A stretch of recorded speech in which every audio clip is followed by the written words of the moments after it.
On this week's edition of the Fresh Take podcast brought to you by Craig's Power Equipment, we're chatting with National Football Recruiting Guru David Schuman. Remember, the Fresh Take podcast is brought to you by Craig's Power Equipment, locally owned, family run right here in Colorado Springs, the corner of Wasatch and Vermaho. Welcome back to the Fresh Take podcast. I'm Justin Hart, and this afternoon I'm being joined by a guy who runs the largest high school football combine and recruitment showcase in the country, David Schuman. And David, welcome to the Fresh Take. Oh, it's great to be on. Well, David, it's recruiting time. We just had the early signing period back in December, right before Christmas. We're in between now. We got the transfer portal about to close down, I believe, January 15th. Am I correct? Mm-hmm. And then we got next couple weeks. Then the National Signing Day, of course, will be for the late signing period. It'll be the first week in February. And a guy who's been on the grind, a guy who's been working the portal, also working the high schools, is Coach Prime, Deion Sanders up at CU. What are your first thoughts of Coach Prime's first signing class?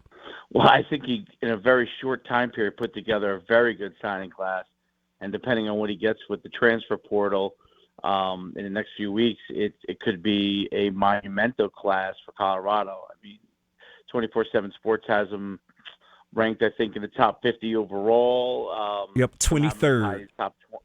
Right. Some have as high as top 20. Some of the other services. So it's pretty incredible what he's been able to do in a short time period to have a top 25 class possibly in a month. That's incredible. Yeah, let's just look at some of the kids who really stick out, who signed a letter of intent back in December. First of all, you got to start with Dylan Edwards, a running back out of Derby, Kansas, 4-star prospect. Yeah, he's a scat guy. He's got a lot of speed. He's a great change of direction. That's a big pickup among two other 4-star pickups in such a short time period. All guys that are top 300 national, Amari Miller and Adam Hopkins along with it. It's just incredible to get those guys in his first class. Amari Miller, a kid from North Louisiana out of North Cato, was on the list high with LSU, was possibly, people thought he was going to sign with LSU. Have you seen that young man on film? Yeah, I mean, he's a big wide receiver that goes up and get it. He has tremendous speed, much like a lot of Louisiana players. They're physical and very, very athletic, great at leaping ability.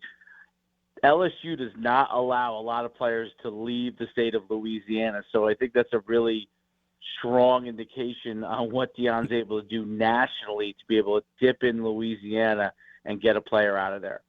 Adam Hopkins out of Thomasville, Georgia. 6 foot, 170, 4-star wide receiver, also on his way to Boulder. Yeah, not surprised there that he was able to pull him. Again, along the same lines, he's done an amazing job with skill players. Thomasville, Georgia is known to produce a lot of players. That's a place that's had a lot of players come out of there. A lot of them in the past have gone to the Georgia schools, Georgia Tech and Georgia, and Deion's dipping into there to get a player out of Thomasville. What do you know about the quarterback that Coach Prime signed, Casey Wiseman, out of Douglasville, Georgia, I guess suburban Atlanta area? Yeah, so I think it's interesting, the quarterback that he signed, because of the fact that now he's a 3-star prospect. He can do a lot of things really well. He throws the ball well. He can move as well. But what's interesting is because he's bringing in, we think that Shedeur is going to come with him to Colorado. I'd bet everything I own on that. He's going to be a prospect that's going to give him someone who, if Shedeur either goes down or when Shedeur leaves, a guy that can go in right away from that standpoint and be a top quarterback. He's emphasized so much about how that he wants a guy that can throw the ball down the field. It's one of the things that he harped on when he was with the HBCUs. One of the things they need to improve on is getting guys that can put the ball down the field, and he puts his money where his mouth is, and getting Casey Wiseman. Heading down some of the transfer portal guys who look to be coming to Boulder, and I guess you got to start with 5-star receiver, 5-star cornerback Travis Hunter. Yeah, I mean, he was the number one player a year ago. What I think is really interesting with Travis is, well, first of all, I guess there's a lot of stuff going on that it's not a complete done deal because of NIL and some of the other schools down in like Florida, like Miami. They're trying to get a situation where they can get him. So NIL is a big part of it possibly here. Travis has said that's not the case for him. He's exclaimed that he wants to go to Colorado, but that supposedly is not yet a done deal.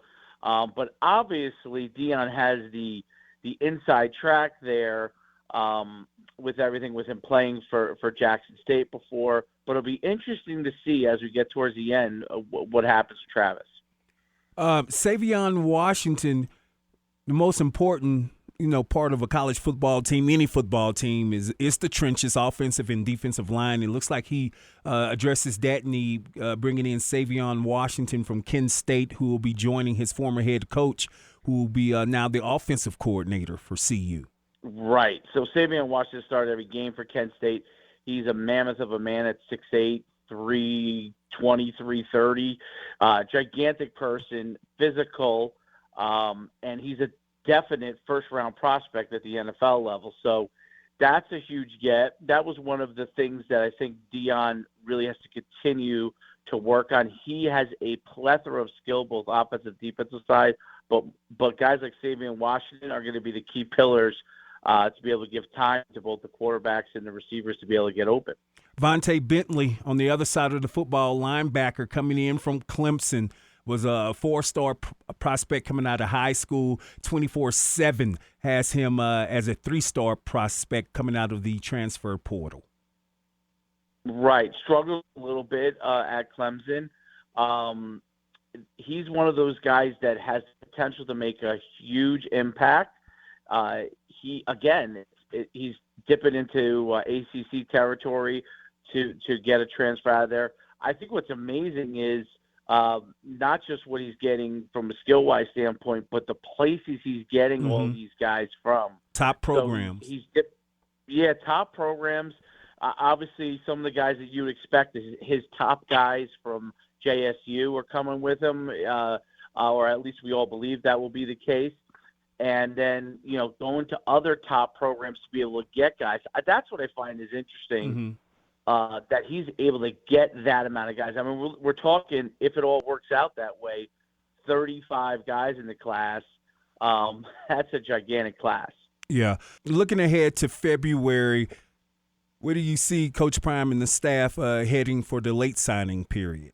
Yeah, so from a high school standpoint, I mean, they're gonna be towards the max. So with already 18 signed, depending on how many transfers end up leaving, you could have as many of 20 guys possibly transferring and being gone, maybe more. But they have a room for 5 more high school potential prospects.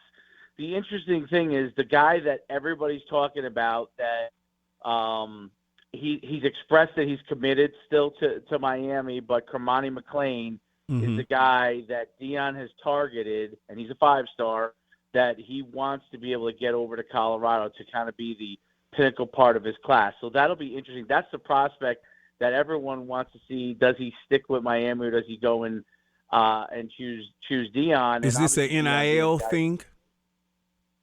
Do I think NIL is a part of that? Yes. I think, on the Miami side, NIL is definitely a huge part of it. Colorado is just beginning to really get a large part of their NIL together. So I think that'll be part of what impacts Kermani McLean, but also does he want to learn from the best from a defensive back standpoint? That's what Travis Hunter has said, and it'll be interesting to see if Kermani McLean thinks similar or he stays, with his original lead from the get-go with Miami. It's already a top 25 class. Once the first Wednesday in February is done, you see this class moving up. Can this be a top 15 class? Do I dare say a top 10 class? Well, if Travis Hunter comes to him, Obviously, his son will come to him. If Savion Washington continues to stay with him, if Jimmy Horn Jr. stays with him, if those guys do, he could dip, I would say, as deep into like the top 15, the top 10. Mm-hmm. He may need to get a Cormani McClain. I mean, if he pulls in a 5-star like Cormani McClain, that could put him over the top to being a top 10 class. David, let our audience know where they can find you and what you do with your services. Yeah, I mean, we run camps all over the country evaluating players and high school athletes all over the country, showcase-based, combine-based, and to be able to get those out to college coaches. NUCsports.com or myfootballcamps.com. Go right there. And then my Twitter's @Coach Schuman. You can reach out to me every time and anytime there. DM me. I'm glad to talk. David Schuman, thank you so much for joining us on The Fresh Take. My pleasure. Happy New Year. The holidays are over, but the savings continue at Craig's Power Equipment, your local authorized outdoor power equipment dealer serving Colorado Springs. Right now, get 10% off all in-stock snow equipment, lawn and garden equipment, backpack blowers, aerators, generators, and electrical products. Get 20% off all in-stock BCS tractors and implements, and all in-stock 3-point tractor implements are selling at cost. All purchases serviced on site, all warranties handled locally. Buy now, save now at Craig's Power Equipment, Wasatch, and Vermajo, Colorado Springs.